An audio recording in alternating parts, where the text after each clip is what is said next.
영상 후반부를 보셔야 핵심이 있습니다. 많이 질문 받는 부담부 증여. 가깝합니다. 네. 들을 때마다. 이 질문에 대해서 많이들 하시는데 부담부 증여가 왜 효과가 있다라고는 다들 얘기하는데 그렇죠. 예. 근데 여기서 이해가 안 되는 부분이 뭐냐면 부담부라는 거는 일단 자산을 이전할 때 네. 대출을 끼워서 넘기는 거잖아요. 그렇죠. 대출을 끼워서 넘기면 그만큼 뭐 세금이 준다 이런 큰 그림을 갖고 있는데 사실은 그렇지 않다는 거죠. 그렇지 않다. 그렇지 않다라는 건 뭐냐면 이제 부담부 증여를 했을 때 세금이 두 가지로 나눠서 발생을 하죠. 네. 그러니까 여기에 대한 부분을 오늘 좀 정리를 할게요. 부담부 증여 뭐 간략하게 어떤 내용인지 말씀해 주시죠. 부담 중에는 부담스러운 증여라고 생각하시면 됩니다. 빚을 넣어서 주는 아니면 뭐 보증금을 깨서 주는 부담도 네가 가져라.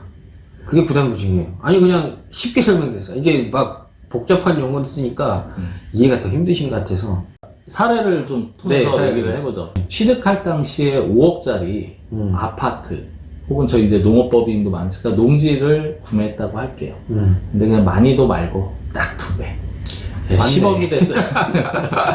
10억이 됐어요. 남주기는 아깝고 보유하기에는 뭐 부동산세라든지 여러 문제가 있다 보니 이걸 자식한테 주겠다 네. 생각을 한 거죠. 그래서 증여를 하는데 봤더니 대출이 3억이 있어요. 3억. 10억짜리 부동산에 대출이 3억이 있는데 이거를 자녀한테 증여를 하면 네.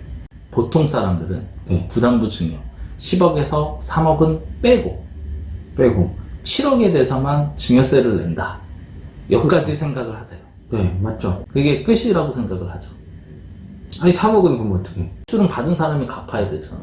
그러니까 이제 그건 양도세를 내야죠. 그러니까 여기서 이제 사람들이 질문, 아니 양도세라는 세금을 또 내? 무슨 말이지? 그러니까 이게 항상 힘들던데. 왜 헷갈리냐면 대출은 빚이다, 자산이 아니다라는 인식이 첫 번째인 거예요. 그렇죠. 네. 그러다 보니까 받는 사람 입장에서 이건 세금이 없다로 그냥 끝나버리는 거예요. 야 이게 어렵나? 은행을 통해서 부동산 거래를 하게 되면 네. 잔금 대출을 받아서 잔금 치르는 경우가 있죠. 그렇죠. 똑같은 거예요. 3억 잔금 대출을 내가 받아서 아버지한테 갚아주는 거잖아요. 그렇죠. 이 대출을 또 온다는 거는 그럼 그건 양도잖아요. 그렇죠. 똑같은 예로 저희가 예를 들어서 뭐 부동산을 사는데 거기에 대출이 10억짜리인데 3억이 껴있어요. 매도자께. 네. 근데 그거를 그대로 승계를 받아. 대출 뭐 다른 애 그렇죠, 필요 그렇죠. 없고 네. 승계를 받아. 10억 전체에 대해서 양도세를. 그거 전체에 대해서 내죠. 그렇죠. 그러니까 그거는 당연한데 음. 왜 이 부담부 중에서는 그게 당연하지 않은지. 그렇죠. 그게 왜냐면 이제 보통 증여를 이제 가족 간에 하다 보니까 그렇죠. 네 빚을 내가 떠왔는데 내가 이거에 대해서 세금은 당연히 없는 거 아니야라고 치부를 하는데 저희가 사례를 드렸잖아요. 부담부 증여도 마찬가지로 계산을 하는데 이제 계산법으로 들어가 보죠. 5억에 취득을 해서 10억이 된 부동산을 대출이 3억이 있고요. 이거를 증여를 했다. 네. 그러면은 세금은 어떻게 되나요? 7억에 대해서는 증여세를 내겠죠. 그렇죠. 대출은 일단 빼준 거죠. 그렇죠. 이제 3억에 대해서 양도세가 얼마냐인데 그러면 10억 중에 지금 30%만 양도가 되는 거잖아요. 그렇죠. 그럼 5억의 30%인 1억 5천. 그렇죠. 요게 취득가가 되는 겁니다. 그렇죠. 1억 5천에 취득해서 3억의 판 거에 대한 양도 차익, 네. 즉 1억 5천에 대해서는 양도세를 또 내야 된다. 맞습니다. 그러니까 길게 돌아왔는데 부담부 증여를 했을 때 대출을 뺀 부분은 증여세를 내고 대출 부분은 양도세를 낸다. 맞아요. 이게 핵심인 거예요. 네. 근데 왜 그러면은 아니 둘 다 세금을 내는데 부담부 증여가 왜 이익이야? 이런 질문 들어왔어요. 그건 이제 무조건 이익이라고 볼 수는 없고 이 양도세와 증여세의 세율을 보셔야 되고 그렇죠. 그리고 내 취득가가 얼마냐에 따라서 이제 양도 차익이 발생하는 부분에 대한 비율을 또 보셔야 되고 그렇죠. 이게 종합예술이라고 생각하셔야 되는데 정말 도움이 되는 거는 어떤 경우들이 있냐면 저희가 이제 농업법인이나 이런 것도 많이 하다 보니까 농업이다, 그럼 농지 8년 작용을 했다. 그렇죠. 그럼 8년 작용에 대해서는 세금이 없잖아요. 그래서 양도가 높아질수록 세금이 없는 거예요. 그렇죠. 증여보다는. 이런 경우나 또 하나는 1세대 1주택 비과세잖아요. 그렇죠. 이제 비과세가 되는 자산은 양도가 높으면 세금이 없잖아요. 그러니까 양도하고 증여하고 이걸 좀 잘 섞어야 되는 거지. 이게 뭐 답이 있는 건 아니에요.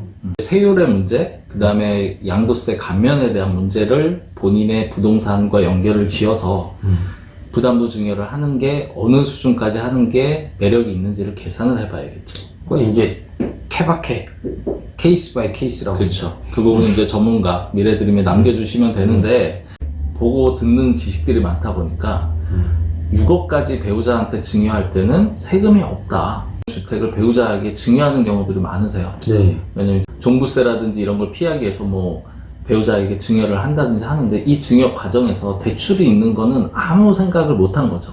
대출이 6억짜리 집에 3억이 있는데 그걸 증여하면서 나 6억짜리 배우자한테 줘도 세금 없어 하고서 신고를 했는데 대출도 넘기고. 그렇죠. 그때 세금이 나오죠. 전체 집이 6억이라면 증여는 3억이고 대출 3억은 양도잖아요. 그럼 이거는 양도세가 당연히 발생하는 거거든요. 그렇죠. 말씀하신 대로 대출이 배우자에게 넘어가지 않으면 양도는 이루어진 게 없으니까 증여세 6억으로 끝난다는 얘기잖아요.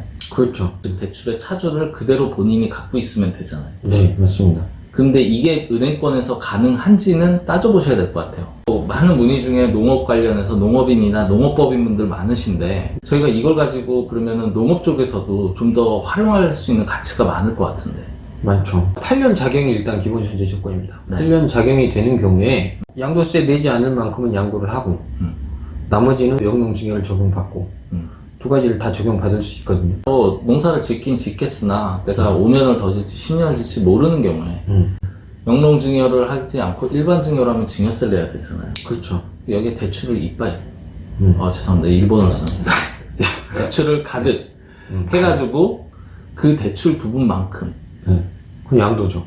그 부분을 양도로 하면 아버님은 8년 작용이니까 양도세가 없던데. 없죠. 그리고 아버지한테 돈도 안 줘도 되네. 이게 틀린 생각이지. 대출을 떠안았으니까 그렇죠. 그걸로 양도세만큼은 정리를 하고 나머지 네. 갖고 또 계산을 해보면 되겠죠. 그렇죠, 그렇죠. 저희가 이제 아버지한테는 안 주지만 은행빚은 갚아야 물론 그렇죠. 결론은 같다. 네. 아버님 마음대로 대출 받아 쓰세요. 제가 갚을게요. 이렇게 되는 거죠. 워낙 다양한 케이스를 있다 보니까 농지 관련해서는 이런저런 다양한 방법을 하고 있고요. 또 뭐 개인 이외에 법인을 쓰는 방법도 있을 거고 방법은 많으니까 문의를 남겨주시면 되는데 부담부증여가 전부가 아니다. 전부가 아니다. 네, 그 부분을 복잡하다. 그렇죠. 그 부분을 잘 활용하면 득이 되지만 잘못 알고 오해하면 세금을 또 내야 되는 상황이 될 수 있으니까 전문가와 상의하셔서 진행하시는 게 중요할 것 같습니다. 네.